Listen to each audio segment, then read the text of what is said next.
सबसे गर्म जगह जहां स्पेस से 70.7 डिग्री सेल्सियस तापमान मापा गया था। डार्क वॉल्केनिक रॉक से ढका हुआ एक विशाल मैदान जिसकी सरफेस पर जीवन की कोई संभावना नहीं है। नासा ने कई वर्षों तक इसके सरफेस टेम्परेचर की जांच की है और उन्हें बार बार पहले जैसे ही परिणाम देखने को मिले हैं। ऐसी खतरनाक जगह पर जहां पर दुनिया में सबसे ज्यादा गर्म होती है, हम वहां पर कुछ ऐसी तस्वीरें खींचने वाले हैं जो हमने कभी भी नहीं देखी होंगी। हमारा पहला स्टॉप है शाहदाद, जो हमारे रास्ते का सबसे आखिरी शहर है और यह रेगिस्तान के वेस्ट में ओएसिस नखलिस्तान में बना हुआ है। ऊंचाई की वजह से यहाँ जीवन मुमकिन है। यहाँ हवा का तापमान लगभग 37 डिग्री सेल्सियस है। अभी हमें बहुत लंबा सफर तय करना है। हम जितना आगे जाएंगे मौसम उतना ही गर्म होता जाएगा। रेगिस्तान जाने से पहले हम यहाँ सैकड़ों साल पुराने शफीआबाद कारवां सराय देख सकते हैं जो खंडर बन चुका है। In desert, while the weather is so hot, we find some water and put our scarf or shamak in the water.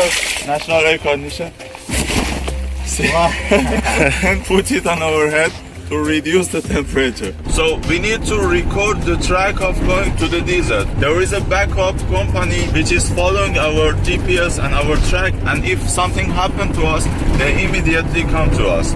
लूट रेगिस्तान दुनिया के सबसे ड्राई रीजन में से एक है। यहाँ पर हर साल 30 मिलीमीटर से भी कम बारिश होती है और पहाड़ों से बहता हुआ बारिश का ये पानी बस थोड़े समय के लिए ही यहाँ रहता है और बहुत ही जल्दी भाप बन जाता है। यहाँ कई सारे सॉल्टी लेक्स, नमकीन झीलें हैं जो यहाँ की तेज गर्मी की वजह से सूख जाते हैं। दुर्भाग्यवश कुछ मौसमी पक्षी जब वे यहाँ से गुजरते हैं तो उन्हें बिल्कुल भी छाया नहीं मिलती है और वे एक गलती कर बैठते हैं। वे इन सॉल्ट लेक्स में आते हैं और पानी पीते हैं और अपनी जान गवा बैठते हैं। इससे पता चलता है कि कुदरत किसी पर भी दया नहीं दिखाती है। मुझे नहीं पता कि किस तरह का पक्षी है, इसे आप पहचाना नहीं जा सकता है। चलो आगे बढ़ें।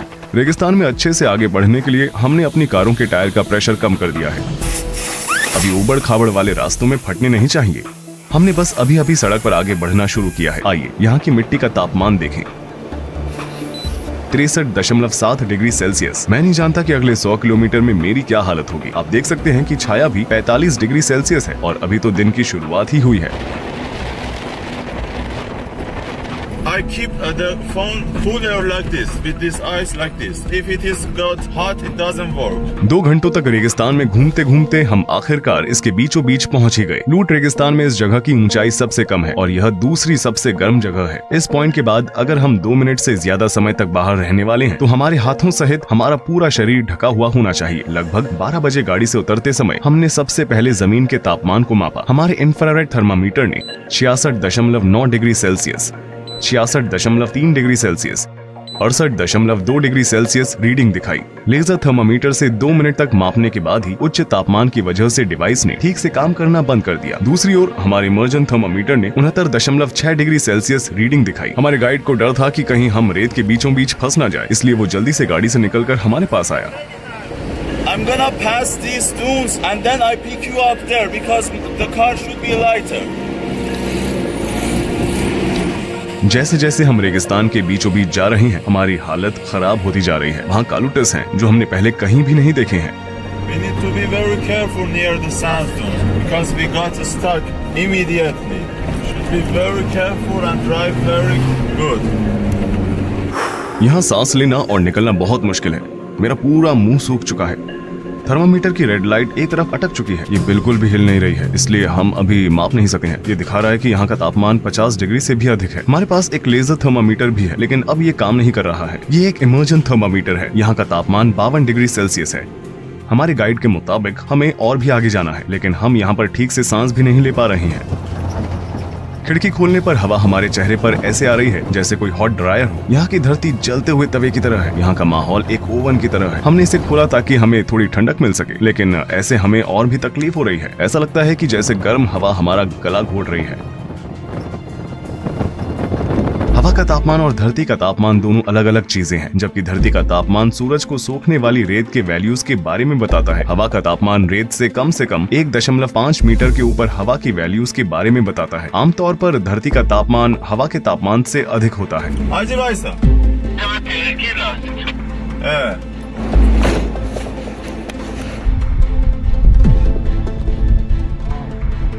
Because of this rock.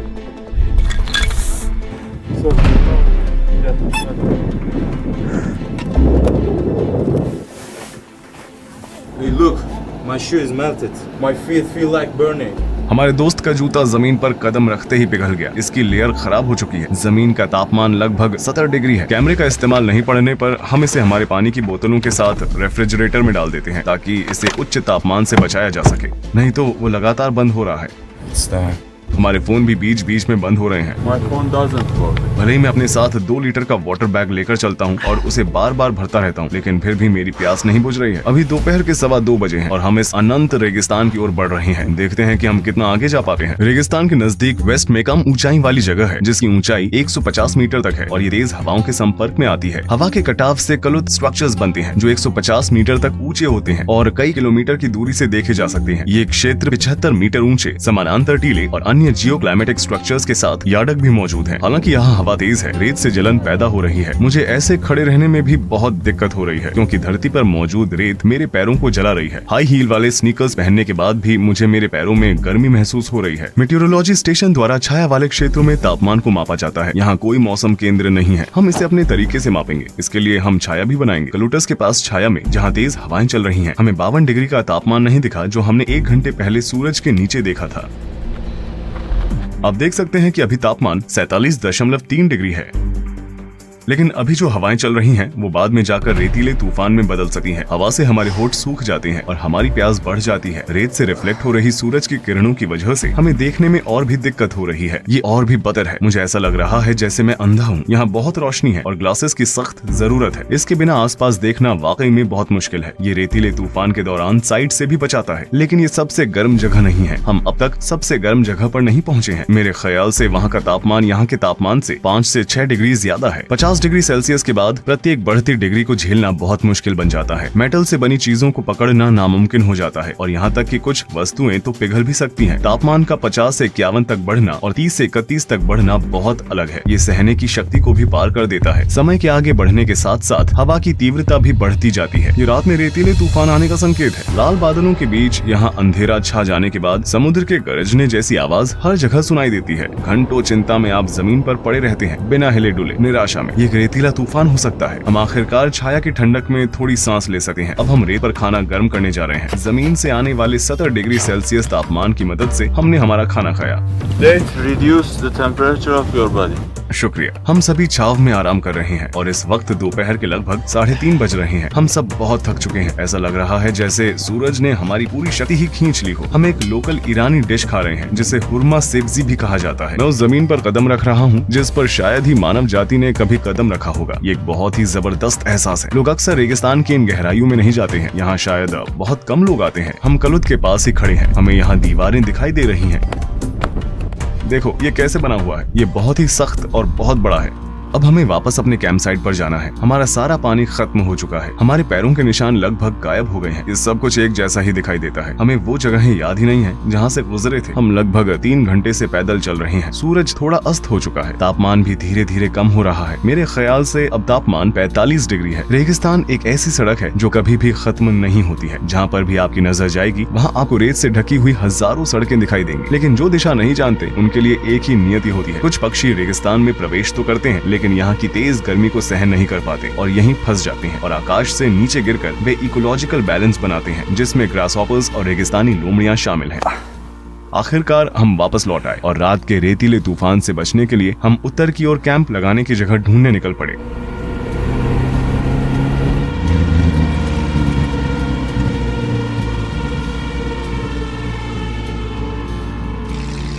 शाम 7:30 बजे मौसम इतना ठंडा हो गया था कि हम अपनी टोपी उतार सके। उस वक्त हवा की गति भी बढ़ गई थी और हम सब यही उम्मीद कर रहे थे कि हमें रात को तूफान का सामना न करना पड़े। सौभाग्यवश हम इस उच्च स्थान पर सुरक्षित हैं और कल सफर करने से पहले सूर्यास्त का आनंद ले रहे हैं। आपको ये दिखाने के लिए कि लूट रेगिस्तान में भी जीव जंतु रहते हैं, मैंने एक लाइट ट्रैप तैयार किया है। देखते हैं कि हमें रात को कौन से जानवर देखने को मिलते हैं। इस क्षेत्र में जैव विविधता पर पाई जाने वाली जानकारी बहुत ही सीमित है, लेकिन उत्तर में बंजर वनस्पतियों के अलावा कई प्रजातियां भी देखी जा सकती हैं जिनमें रेगिस्तान शैतान लोमड़ी, सांप, छिपकली, एलोरिलिस, मकड़ी, कीट और लाल रंग के डार्टर शामिल हैं। हालांकि कई सोर्सेज में ये विशेष रूप से कहा गया है कि गैंडोम बेरियन में कोई भी जीवित प्राणी मौजूद नहीं है, जो कि सबसे गर्म क्षेत्र है जहां हम कल दोपहर में पहुंचेंगे। इस पेड़ को नेपका ट्री कहा जाता है। जैसा कि आप देख ही सकते हैं, इसके नीचे बहुत सारी रेत है, क्योंकि यहाँ कई सारे रेतीले तूफान आते रहते हैं और पेड़ की जड़ में रेत जमा हो जाते हैं। ये एक तरह से इस रेत पर बड़ा हो रहा है। छोटे छोटे नेपका ट्रीज, जो कुछ पौधों की प्रजातियों में से एक है, उन्हें रेगिस्तान के प्रतिकूल स्थान में देखा जा सकता है और ये हर जगह है। वे जिन पहाड़ियों पर लगे हुए होते हैं, वे उनके साथ ही बढ़ते हैं।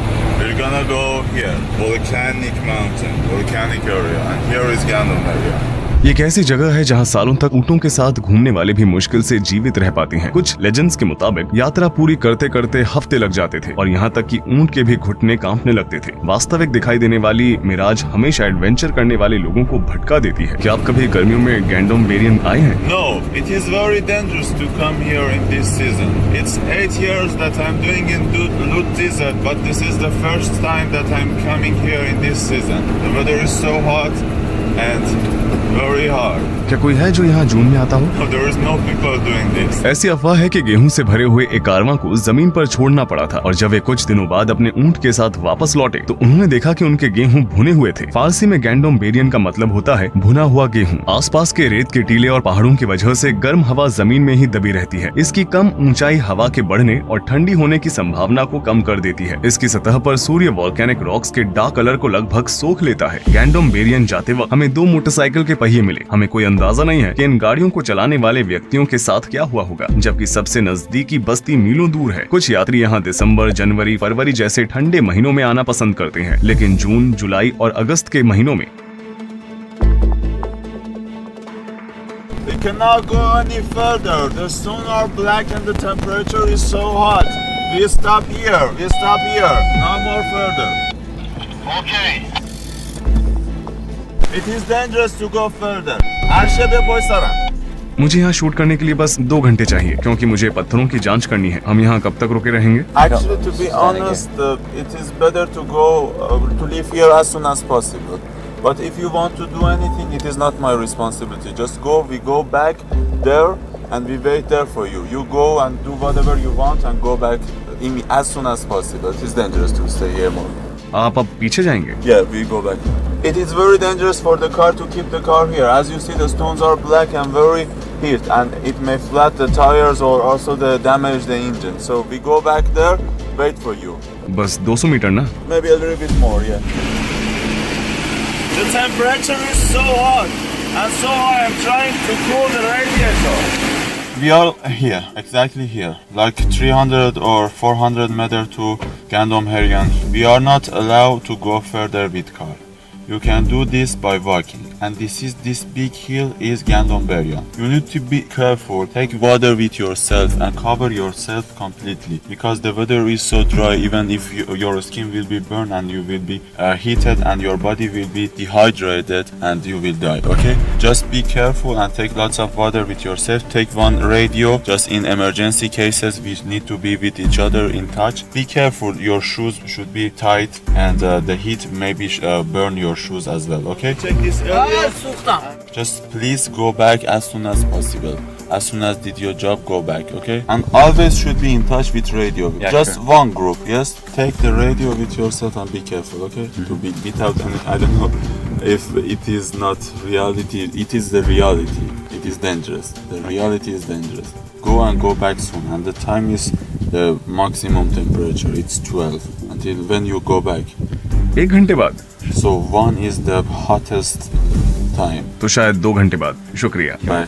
अलविदा। इसके बाद मेरे शरीर का कोई भी हिस्सा अब और एक्सपोज नहीं होना चाहिए। इस बीच अपने शुरुआती एनालिसिस के बाद से नासा ने हाल ही में अपने सैटेलाइट सॉफ्टवेयर का एक नया वर्जन जारी किया है, जिससे ये अनुमान लगाया जा रहा है कि लूट रेगिस्तान में जमीन का तापमान अब पहले से भी ज्यादा हो सकता है। जैसा कि एक academic journal bulletin of the American meteorological society के रिसर्चर्स ने मई 2021 में अपने पब्लिकेशन में बताया था कि ऐसा माना जाता है कि लूट रेगिस्तान का तापमान वास्तव में 80.8 डिग्री सेल्सियस तक पहुँच सकता है। हमने मांस को कार के कंसोल पर छोड़ दिया और आगे चल पड़े। हमारे पास समय और संसाधन दोनों सीमित हैं, इसलिए हमें तेजी और समझदारी से आगे बढ़ना होगा। दोस्तों, क्या तुम मुझे सुन सकते हो? Yes, bro. मैं हर 10 मिनट में तुम्हें रिपोर्ट करता रहूंगा। Every 10 minutes, okay. यहाँ कहीं पर भी छाया नहीं है। हर जगह बड़े और छोटे पत्थरों और बेसाल्टिक रॉक से घिरी हुई है। ये पत्थर इतने गर्म होते हैं कि कोई भी व्यक्ति इन्हें अपने हाथ में नहीं पकड़ सकता है। ये जगह बहुत ही अजीब है। इस जगह का एक बहुत बड़ा हिस्सा पृथ्वी से ज्यादा मंगल की सरफेस जैसा लग रहा था। हमें ऐसा लग रहा था मानो जैसे हम किसी दूसरे ग्रह पर आ गए हों।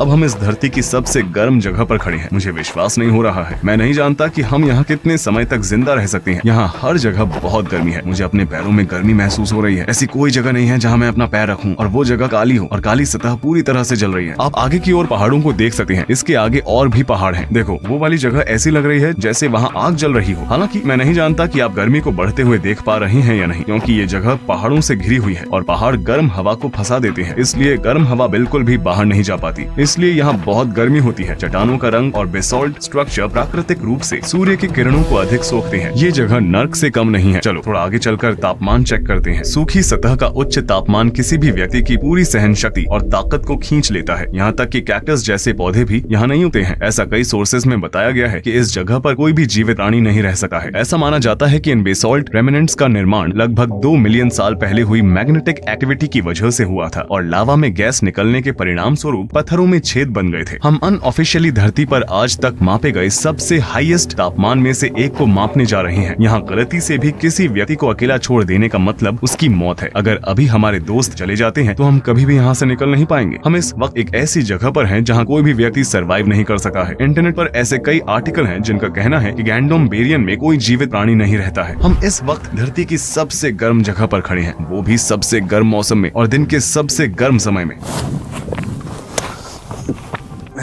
मुझे बड़ी समझदारी से अपने पानी का इस्तेमाल करना होगा। अब मैं जमीन से लगभग 1 मीटर की ऊंचाई पर तापमान चेक करूंगा और ऐसा मुझे छाया में करना होगा। इसलिए हम अपने साथ एक छाता रखते हैं। ये हमारे लिए नहीं है। यहाँ हवा चल रही है। इसका मतलब ये नहीं कि यहाँ ठंड है, क्योंकि यहाँ हवा आग की तरह महसूस होती है। इसलिए मैं अपने पूरे शरीर में गर्मी महसूस कर सकता हूँ। हम जिस भी मेटल को छू रहे हैं वो बिल्कुल आग की तरह महसूस हो रहा है। इसलिए ये छाता ब्लैक कलर का नहीं है। मैं चाहता हूँ कि ये मेजरमेंट निष्पक्ष हो। सच में मेरे पैर बहुत जल रहे हैं। अब आप एक जगह खड़े होकर इंतजार करते हैं तो गर्मी और भी ज्यादा बढ़ जाती है। सबसे पहले आइए जमीन के तापमान को चेक करें।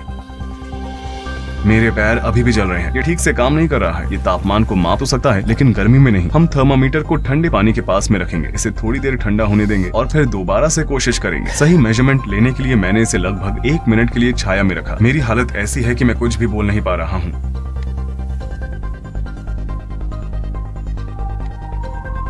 ये वैसे भी काम नहीं कर रहा है। इसमें कुछ भी दिखाई नहीं दे रहा है। इसमें लिखा है आईफोन का इस्तेमाल करने से पहले इसे कूल डाउन करने की जरूरत है। अब हम सीधे सूरज के नीचे इसका तापमान चेक करेंगे। हम जो कुछ भी महसूस करते हैं वो सूरज के नीचे हवा का तापमान होता है। जैसा कि आप देख सकते हैं कि यहाँ कोई छाया नहीं है, कोई छिपने की जगह नहीं है। सूरज की रोशनी की वजह से मेरा पूरा शरीर जल रहा है। मुझे बोलने में भी दिक्कत हो रही है और मेरे सिर में भी बहुत दर्द हो रहा है।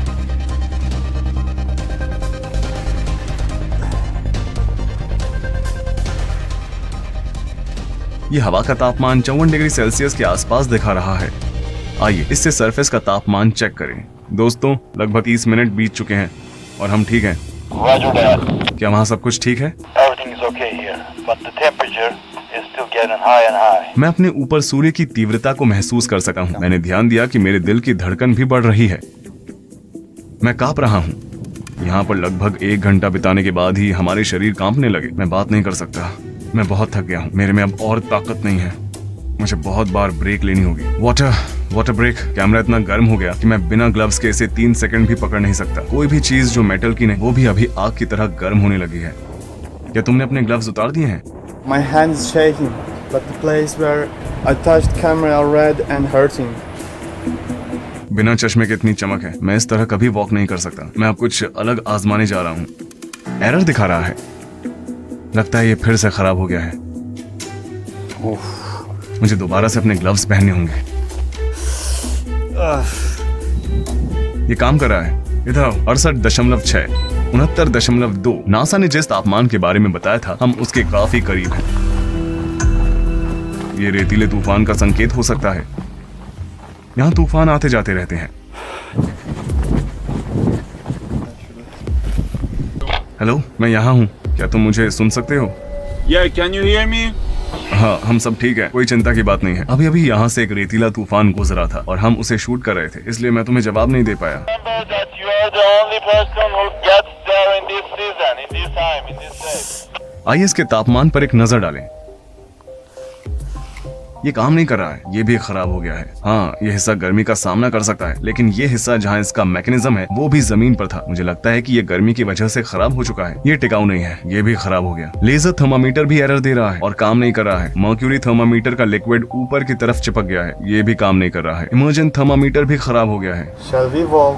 I'm scorching. Haven't your feet got burned? हाँ, वे जल रहे थे। ये देखते हुए कि चाय या कॉफी को लगभग 70 डिग्री सेल्सियस पर परोसा जाता है, तो ये अनुमान लगाना मुश्किल नहीं है कि बिना जूतों के जमीन पर कदम रखने का क्या नतीजा होगा। 23 जून को सरफेस का तापमान 69.2 डिग्री सेल्सियस था। छाया में हवा का तापमान 48.5 डिग्री सेल्सियस था और सूर्य के नीचे 54.1 डिग्री सेल्सियस था। नासा ने स्पेस से धरती से निकलने वाली गर्मी को स्कैन करके और इंफ्रारेड का निर्धारण करके सरफेस तापमान को 70.7 डिग्री सेल्सियस बताया था। इससे लूट रेगिस्तान ने एक रिकॉर्ड कायम कर लिया था। ये मेजरमेंट एक स्क्वायर किलोमीटर तक के क्षेत्र तक हो सकते हैं। वे इन क्षेत्रों में एवरेज तापमान वैल्यूज को माप लेते हैं। उनका रेजोल्यूशन परफेक्ट नहीं होता है। किसी अथॉरिटी को सही समय पर यहाँ आना चाहिए, मेटियोरोलॉजिकल स्टेशन स्थापित करना चाहिए, तापमान की माप लेनी चाहिए और 1913 में डेथ वैली में स्थापित 56.7 डिग्री सेल्सियस के एयर तापमान रिकॉर्ड को अपडेट करना चाहिए, क्योंकि दुनिया भर में तापमान धीरे धीरे बढ़ रहा है। इसका मतलब ये है कि ये रिकॉर्ड अब एक्सपायर हो गया है। अगर आपको याद हो तो मैंने अपना फोन जमीन पर ही छोड़ दिया था। जब मैंने इसे जमीन से उठाया तो मैंने देखा कि उसके किनारों पर लगा हुआ प्लास्टिक जल चुका है, लेकिन नीचे की तरफ ज्यादा निशान नहीं है। जब मैंने इसे जमीन पर रखा तो नीचे की तरफ से ये थोड़ा ऊपर रह गया और इसके किनारों से पत्थर को छुआ। वो साइड भी जल गई। देखो, मेरे पैर जल रहे हैं। हम एक और रेतीले तूफान का पीछा कर रहे हैं। उस समय हमने कुछ ऐसा देखा जिसकी हमने बिल्कुल भी उम्मीद नहीं की थी। ये दावा किया गया था कि यहाँ कोई भी जीवित प्राणी नहीं है, लेकिन ये दरअसल सच्चाई नहीं है। मैंने इसे यहाँ पहली बार अनुभव किया है। ये जून का महीना है और लगभग दोपहर के 2 बज रहे हैं और आप यहाँ एरेमियाफिला की एक उपप्रजाति देख सकते हैं। कई लोग इसे प्रेइंग मेंटिस भी कहते हैं। मुझे एक मरा हुआ ग्रासहॉपर भी मिला है। ये इतना सूखा है कि मैं इसे तोड़ना नहीं चाहता। Congratulations, man! Perfect.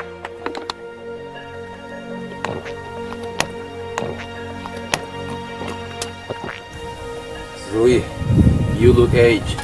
You consumed all the energy over there. It's time to cool down. So I'm checking his body temperature, 37.7, 132. मैं भूल ही गया, मांस कैसा है? मैंने वहां पर एक मांस का टुकड़ा रखा था। सामने वाला हिस्सा पका हुआ है, पिछला हिस्सा भी सही लग रहा है। ये बहुत गर्म है, ऐसा लग रहा है जैसे कि मैंने इसे सीधे तवे से निकाला हो। बीच वाला हिस्सा थोड़ा और पका हुआ होना चाहिए। 2 घंटे में ये इतना पक चुका है। क्या ये देखकर तुम्हें हैरानी हुई? Yes, I'm surprised. तो इसका मतलब है कि हम तब एक मिथ तोड़ रहे हैं। जानवर वास्तव में गैंडोम बेरियन में रहते हैं। यहाँ पर आने से हमें पता चला कि इंटरनेट पर जो कार के गर्मियों में पिघलने के वीडियो थे वो सब फिक्शनल थे। यहाँ तक कि इस जगह पर भी कार के पार्ट्स एक दिन में नहीं पिघल सकते, शायद 1 हफ्ते में, लेकिन 1 दिन में नहीं। क्या हुआ? तुम्हारी नाक से खून क्यों बह रहा है? Because of the heat, bro. So the first minute, because the wheel is so hot, as you see, my hand is burned. I brought some gloves here to touch the steering wheel for first 5 minutes. We will go out of here as soon as possible. अपनी अनोखी topography के दम पर इस जगह को साल 2016 में यूनेस्को वर्ल्ड हेरिटेज लिस्ट में शामिल किया गया था। हम बहुत मुश्किल से बनाए गए डॉक्यूमेंट्री एपिसोड के अंत में आ चुके हैं। हमने सरफेस तापमान के 70 डिग्री सेल्सियस से भी ज्यादा होने पर अपना बेस्ट दिया है। मैं अहमद सीनेट को भी धन्यवाद देना चाहता हूँ। ट्रिप के दौरान हर समय उन्होंने मेरा साथ दिया। उन्होंने मुझे अपनी स्किल जैसे कि प्रकृति में जीवित रहने और शेल्टर बनाने के साथ गाइड करके इस डॉक्यूमेंट्री को भी शूट करने में मदद की। उन्होंने लूट रेगिस्तान में एक वीडियो भी शूट किया है और रेगिस्तान के